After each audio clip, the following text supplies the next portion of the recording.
ಹೆಸರಿಗೆ ತಕ್ಕ ಕೃಷ್ಣನೇ ಆಗಿರಬೇಕು. ಹೆಸರು ಇಡುವಾಗಲೇ ಏನೋ ಭಟ್ರು ಅವರಿಗೆ ಹೇಳಿರಬೇಕು, ನಿಮ್ಮ ಮಗನಿಗೆ ಕೃಷ್ಣನೇ ಹೆಸರು ಇಡಿ, ಆ ಕೃಷ್ಣ ಇಟ್ಟರೆ ಒಳ್ಳೆಯದಾಗ್ತದೆ ಅಂತೇಳಿ. ಹಿಂದೂಗಳ ಸಂಖ್ಯೆ ಜಾಸ್ತಿ ಆಗಬೇಕಂತ ಹೇಳ್ತಾ ಉಂಟು. ಇವತ್ತು ಅದೇ ಸಂಘಟನೆ ಆ ಮಗುವನ್ನು ಮುಂದಿನ ಜೀವನಕ್ಕೆ ಬೇಡ ಅಂತ ಹೇಳುವ ಸ್ಥಿತಿಯಲ್ಲಿ ಆ ಸಂಘಟನೆ ನಿರ್ಧಾರ ಮಾಡಿದೆ. ಆ BJPಯ ನೇತಾರ ಜಗದೀಶ್ ರಾವ್ ಅವರ ಕಡೆಯಿಂದ 10 ಲಕ್ಷದ ಒಪ್ಪರ್ ಬಂತು. ಜಗದೀಶ್ ರಾವ್ ಅವರ ಕಡೆಯಿಂದ ನಮ್ಮದೊಬ್ಬರು ಪರಿಚಯ ಡಾಕ್ಟರ್ ಇದ್ದಾರೆ. ಆ ಡಾಕ್ಟ್ರು ಆ ಮಗುವನ್ನು ಭ್ರೂಣವನ್ನು ಪೀಸ್ ಮಾಡಿ ತೆಗಿತಾರಂತೇಳಿ. ಹಲವಾರು ಮಹಿಳಾ ಸಂಘಟನೆಗಳಿವೆ, ಆದರೆ ಯಾವ ಸಂಘಟನೆಯೂ ಬೆಂಬಲ ಕೊಡಲಿಲ್ಲ. ಆ ಸಂಘಟನೆಗೆ ಕಲ್ಲಡ್ಕದಿಂದ ಕೀ ಕೊಟ್ಟರೆ ಮಾತ್ರ ಹೋರಾಟ, ಹಾರಾಟ, ಗಲಭೆ, ದೊಂಬಿ ಆಗುವಂಥದ್ದು. ಪಂಜಾಬಿನ ಉಗ್ರಗಾಮಿಗಳಿಂದ ಎಷ್ಟು ಹೋರಾಟ, ಹಾರಾಟ, ಏನು ಪೊಲೀಸ್ ಡಿಪಾರ್ಟ್ಮೆಂಟನ್ನು ಹೆದರಿಸುವಂಥದ್ದು, ಸರ್ಕಾರವನ್ನು ಹೆದರಿಸುವಂಥ ವ್ಯವಸ್ಥೆಯನ್ನು ಆ ಹಿಂದೂ ಸಂಘಟನೆ ಮಾಡ್ತಾ ಉಂಟು.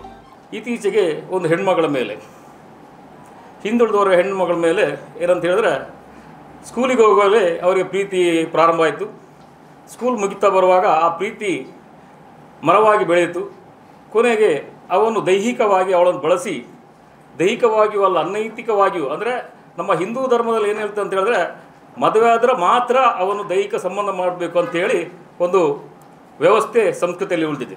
ಈ ಯುವಕ ಹಿಂದೂ ಸಂಘಟನೆಯ ಪರವಾದ ಒಂದು BJP ಪಕ್ಷದ ನೇತಾರ ಜಗದೀಶ್ ರಾವ್ ಅವರ ಮಗ. ಅವನು ABP ಕಾರ್ಯಕರ್ತ ಕೃಷ್ಣರಾವ್ ಅಂತ. ಹೆಸರಿಗೆ ತಕ್ಕ ಕೃಷ್ಣನೇ ಆಗಿರಬೇಕು. ಹೆಸರು ಇಡುವಾಗಲೇ ಏನೋ ಭಟ್ರು ಅವರಿಗೆ ಹೇಳಿರಬೇಕು, ನಿಮ್ಮ ಮಗನಿಗೆ ಕೃಷ್ಣನೇ ಹೆಸರು ಇಡಿ, ಆ ಕೃಷ್ಣ ಇಟ್ಟರೆ ಒಳ್ಳೆಯದಾಗ್ತದೆ ಅಂತೇಳಿ. ಆದರೆ ಕೃಷ್ಣನ 16,000 ಅವನಿಗೆ ಆಗಲಿಲ್ಲ. ಒಂದನ್ನು ಮೋಸದಿಂದ ವಂಚನೆ ಮಾಡಿ ದೈಹಿಕ ಸಂಬಂಧ ಮಾಡಿ ಎರಡೂ ಮನೆಯವರಿಗೆ ಗೊತ್ತಾಯಿತು. ಎರಡೂ ಮನೆಯವರಿಗೆ ಗೊತ್ತಾಗಿ ರಾಜಿ ಪಂಚಾಯತಿಗೆ ವ್ಯವಸ್ಥೆಗೆ, ಅಂದರೆ ಏನಂತ ಹೇಳಿದ್ರೆ ಸಂಸ್ಕೃತಿ ಪ್ರಕಾರ, ಹಿಂದೂ ಸಂಸ್ಕೃತಿ ಪ್ರಕಾರ ಮದುವೆಯಾಗಿ ನೀವು ಜೊತೆಯಾಗಿರಿ ಅಂತೇಳಿ. ಒಮ್ಮೆ ಒಪ್ಪಿದ್ರು, ಒಮ್ಮೆ ಒಪ್ಪಲಿಲ್ಲ. ಆಮೇಲೆ ಅವರು ಆ ಸಂತ್ರಸ್ತೆಯ ತಾಯಿ ಮನೆಯ ಹೊರಗಡೆ ಬಂದು ಏನಂತ ಹೇಳಿದ್ರೆ ಸಂಘಟನೆಯ ಬೆಂಬಲ, ಹಲವು ಹಿಂದೂ ಸಂಘಟನೆಯ ಕಾರ್ಯಕರ್ತರ ಬಳಿ ಹೋದರು, ನಾಯಕರ ಹತ್ರ ಕೂಡ ಹೋದರು. ಹಿಂದೂಗಳ ಸಂಖ್ಯೆ ಜಾಸ್ತಿ ಆಗಬೇಕಂತ ಹೇಳ್ತಾ ಉಂಟು. ಇವತ್ತು ಅದೇ ಸಂಘಟನೆ ಆ ಮಗುವನ್ನು ಮುಂದಿನ ಜೀವನಕ್ಕೆ ಬೇಡ ಅಂತ ಹೇಳುವ ಸ್ಥಿತಿಯಲ್ಲಿ ಆ ಸಂಘಟನೆ ನಿರ್ಧಾರ ಮಾಡಿದೆ. ಏನಂತ ಹೇಳಿದ್ರೆ, 2 ದೋಣಿಯ ಮೇಲೆ ಕಾಲಿಡುವಂಥ ಹಿಂದೂ ಸಂಘಟನೆಗಳು.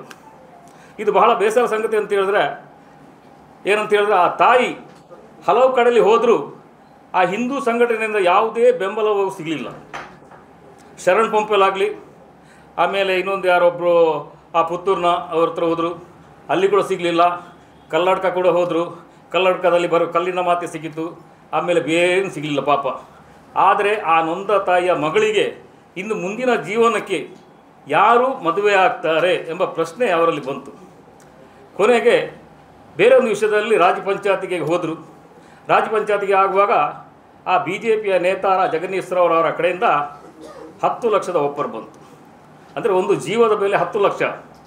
ಅಂದರೆ ಸರ್ಕಾರ ನಿರ್ಧಾರ ಮಾಡಿರ್ತದೆ, ಗೋಲಿಬಾರಲ್ಲಿ ಸತ್ತರೆ 50 ಲಕ್ಷ, 1 ಕೋಟಿ. ಹಾಗೆ ಇವರು ಆ ಭ್ರೂಣದ ಒಂದು ರೇಟನ್ನು ಫಿಕ್ಸ್ ಮಾಡಿಬಿಟ್ರು. ಆದರೆ ಆ ನೊಂದ ಸಂತ್ರಸ್ತೆಯ ತಾಯಿ ಒಪ್ಪಲಿಲ್ಲ. ಯಾಕಂತ ಹೇಳಿದ್ರೆ, ಆ ಮಗು ಬಾಳಿ ಬದುಕಿ ಮುಂದಿನ ಜನತೆಗೆ ಒಂದು ಒಳ್ಳೆಯದಾಗುವುದಾದರೆ ಆ ಮಗು ಬೇಕು ಅಂತೇಳಿ.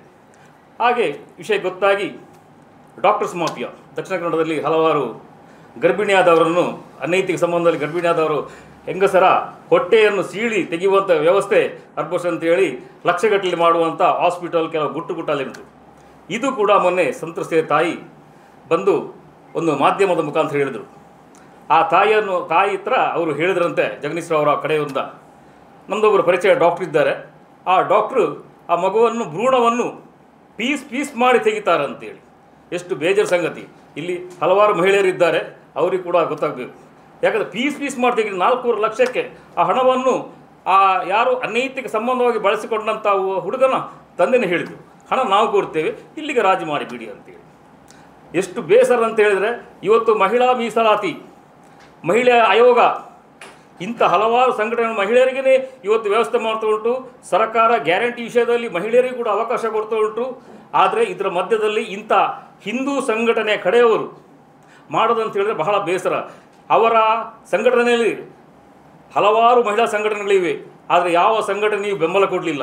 ಆ ಸಂಘಟನೆಗೆ ಕಲ್ಲಡ್ಕದಿಂದ ಕೀ ಕೊಟ್ಟರೆ ಮಾತ್ರ ಹೋರಾಟ, ಹಾರಾಟ, ಗಲಭೆ, ದೊಂಬಿ ಆಗುವಂಥದ್ದು. ಗಲಭೆ ದೊಂಬಿ ಆದ ಕೂಡಲೇ ಅಲ್ಲಿಗೆ ಮುಗೀತು. ಎಷ್ಟು ಜನ ಸೇರಿದ್ರು, ಎಷ್ಟು ಬಂದಾಯಿತು, ನಮ್ಮ ಪಕ್ಷಕ್ಕೆ ಒಂದು ಅಭಿವೃದ್ಧಿಯಾಗಿ ಸಿಕ್ತು, ಒಂದು ಸಮಾಜಕ್ಕೆ ಇದು ಮಾಡಿದ್ರು. ಪುಣ್ಯಕ್ಕೆ ಏನಂತ ಹೇಳಿದ್ರೆ ಇದು ಹಿಂದು ಒಳಗಿನ ಒಂದು ವ್ಯವಸ್ಥೆ ಅವ್ರಿಗೆ ಕಂಡು ಬಂದ್ರಿಂದಾಗಿ ಇವತ್ತು ಅವರು ಹೊರಗೆ ಬರಲಿಲ್ಲ.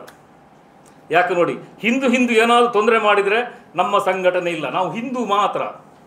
ಅದೇ ಒಂದು ಹಿಂದೂ ಸಂಘಟನೆ ಅನ್ಯ ಧರ್ಮದವರು ಏನಾದರೂ ವ್ಯವಸ್ಥೆ ಮೀನಿ ಮಾಡಿದರೆ ಅವರು ಉಗ್ರ, ಪಂಜಾಬಿನ ಉಗ್ರಗಾಮಿಗಳಿಂದ ಎಷ್ಟು ಹೋರಾಟ ಹಾರಾಟ, ಏನು ಪೊಲೀಸ್ ಡಿಪಾರ್ಟ್ಮೆಂಟನ್ನು ಹೆದರಿಸುವಂಥದ್ದು, ಸರ್ಕಾರವನ್ನು ಹೆದರಿಸುವಂಥ ವ್ಯವಸ್ಥೆಯನ್ನು ಆ ಹಿಂದೂ ಸಂಘಟನೆ ಮಾಡ್ತಾ ಉಂಟು. ಆದರೆ ಇವತ್ತು ಏನಾಗಿದೆ ಅಂತ ಹೇಳಿದ್ರೆ ಅನ್ಯ ಧರ್ಮದವರ ಆಗದಿಂದಾಗಿ ಸುಮ್ಮನೆ ಕೂತ್ಕೊಂಡಿದ್ದಾರೆ. ಇದು ಬಹಳ ಬೇಸರ ಸಂಗತಿ ಅಂತ ಹೇಳಿದ್ರೆ ಮುಂದಿನ ಚುನಾವಣೆಯಲ್ಲಿ ಆ ಪಕ್ಷದ ಒಟ್ಟಿಗೆ ಯಾರು ಮಹಿಳೆಯರು ಬರ್ತಾರಾ, ಪ್ರತಿ ಮನೆಯವರು ಆ ಮಹಿಳೆಯವರಿಗೆ ಪ್ರಶ್ನೆ ಕೇಳಬೇಕು. ನೋಡಿ, ಇಂಥದ್ದೊಂದು ಅನೈತಿಕವಾಗಿ ನೊಂದ ಸಂತ್ರಸ್ತೆ ಪರವಾಗಿ ನೀವು ಮಾತಾಡಿದವರು ನಮ್ಮ ಮನೆ ಬಾಗಿಲಿಗೆ ಬರಬೇಡಿ. ನಾನು ಇವತ್ತು ಮತ್ತೊಂದು ಏನು ಅಂತ ಹೇಳಿದ್ರೆ, ಇವತ್ತು ಡಾಕ್ಟರ್ಸ್ ಬಗ್ಗೆ ನಾನು ಹೇಳ್ತೀನಿ. ಏನೋ ಒಂದು ಪುತ್ತೂರಲ್ಲಿ ಯಾವುದೋ ಒಂದು ಸಣ್ಣ ಅನ್ಯ ಧರ್ಮದ ವಿಷಯದಲ್ಲಿ ಒಂದು ಗಲಾಟೆ ಆಯಿತು. ಇಡೀ ದಕ್ಷಿಣ ಕನ್ನಡ ಜಿಲ್ಲೆ, ಇಡೀ ಭಾರತದಾದ ಈ ಡಾಕ್ಟರ್ಸ್ನವರು ಸ್ಟ್ರೈಕ್ ಮಾಡಲಿಕ್ಕೆ ಹೋದರು. ಸ್ಟ್ರೈಕ್ ಮಾಡಿದರು, ಹಲವಾರು ಜನರಿಗೆ ತೊಂದರೆ ಆಯಿತು.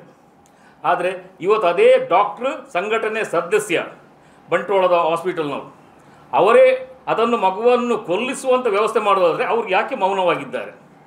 ಇದು ಈ ಪ್ರಶ್ನೆಯನ್ನು ನಾವು ಸರ್ಕಾರ ಕೂಡ ಕೇಳ್ತಿದ್ದೇವೆ. ಹಾಗೂ ಸರ್ಕಾರಕ್ಕೆ ನಾವೇನಂತ ಹೇಳಿದ್ರೆ, ಸರ್ಕಾರ ಗೃಹ ಇಲಾಖೆ ಉಂಟು, ಗೃಹ ಇಲಾಖೆ ಒಳ್ಳೆಯದಿದೆ, ಕೆಲವು ಪೊಲೀಸ್ ಇಲಾಖೆಯಲ್ಲಿ ಕೂಡ ಸಂಘಪರವಾಗಿ ಅವರು ಇದ್ದಾರೆ, ಹಾಗೂ ಕಾನೂನು ಬಲಿಷ್ಠವಾಗಿದೆ. ಕಾನೂನನ್ನು ವೀಕ್ ಮಾಡುವವರು ನಮ್ಮ ವಕೀಲರು. ಸಂತ್ರಸ್ತೆ ಪರವಾಗಿ ಏನಂತ ಹೇಳಿದ್ರೆ, ವಿಷಯ ಏನಂತ ಹೇಳಿದ್ರೆ, ಹಲವಾರು ದಿನಗಳಿಂದ ನಡೆದಂತಹ ಒಂದು ವ್ಯವಸ್ಥೆಗೆ ಸ್ವತಃ ತಾಯಿ ಹೋಗಿ ಆ ಹೆಣ್ಣು ಮಗಳ ವಿಷಯ, ಹೆತ್ತ ತಾಯಿ ಹೋಗಿ ಹೆಣ್ಣು ಮಗಳ ವಿಷಯದಲ್ಲಿ ಮಗಳಿಗೆ ಜೀವನ ಕೊಡಿ ಅಂತ ಹೇಳಿ ದೈನ್ಯ ಸ್ಥಿತಿಯಲ್ಲಿ ಕೇಳುವಾಗ ಅಲ್ಲಿ ಅವರು ಅದಕ್ಕೆ ಯಾವುದೇ ವ್ಯವಸ್ಥೆಗೆ ಉತ್ತರ ಕೊಡಲಿಲ್ಲ. ಸನ್ಮಾರ್ಗ ನ್ಯೂಸ್ ಚಾನೆಲ್ನ ಕಾರ್ಯಕ್ರಮವನ್ನ ನಿಮ್ಮ ಗೆಳೆಯರಿಗೆ, ಸಂಬಂಧಿಕರಿಗೆ ಕಳಿಸಿಕೊಡಬೇಕು. ಅವರಲ್ಲೂ ಸಬ್ಸ್ಕ್ರೈಬ್ ಮಾಡುವಂತೆ ಹೇಳಬೇಕು. ನಿಮ್ಮ ಮನೆಯವರಲ್ಲೂ ಹೇಳಬೇಕು. ಸುದ್ದಿಗಳ ಸಂತೆಯಿಂದ ಸತ್ಯದ ಸುದ್ದಿಯನ್ನ ಹೆಕ್ಕಿಕೊಡುವ ನಮ್ಮ ಪ್ರಯತ್ನ ಮುಂದುವರಿಯಬೇಕಾದ್ರೆ ನೀವು ಇಷ್ಟನ್ನಾದರೂ ಮಾಡಲೇಬೇಕು. ನೀವು ಶಕ್ತಿಯನ್ನು ಕೊಡಿ, ನಾವು ಸತ್ಯವನ್ನ ಕೊಡ್ತೇವೆ. Thank you.